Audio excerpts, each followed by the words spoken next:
నందిని వాళ్ళ ఇంటి నుంచి రిటర్న్ అయిపోయాము. ఇంకా డైరెక్ట్గా ఇంటికి వెళ్ళిపోదాము అన్న టైంలో నాకు మా ఆయన చేసిన మోసం గుర్తొచ్చింది. మోసం అంటే మామూలు మోసం కాదు, దాన్ని నమ్మక ద్రోహం అనాలి.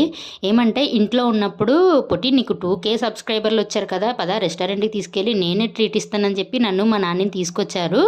తీసుకొచ్చి మీకు నచ్చినవి అన్నీ ఆర్డర్ పెట్టుకొని తినండి అమ్మా అన్నారు. నేను మా నాన్న రెచ్చిపోయి అన్నీ ఆర్డర్ చేసుకొని మంచిగా తిన్నాము. లాస్ట్లో ఏం జరిగిందో తెలుసా, బిల్లు మాతోనే పే చేయించాడనమాట. మరి మేము రివెంజ్ తీర్చుకోవాలి కదా, అందుకని పక్కనే ఉన్న మోర్లోకి లాక్కెళ్ళిపోయి మేము రెస్టారెంట్లో పే చేసిన దానికంటే డబల్ బిల్ చేసి తీసుకొచ్చామన్నమాట. అండ్ వెళ్ళే దారిలో మా అత్తయ్య గారి కోసం కొంచెం మెడిసిన్ తీసుకోవాలంటే ఇక్కడ ఆగాము. ఇంకా ఇంటికి వెళ్ళిన తర్వాత మా ఆయన చేతిలో చూడండి కేక్ పట్టుకొని ఉన్నారు రెడీగా. బర్త్డే ఏదో కాదు, నా 2K సెలబ్రేషన్స్ అనమాట.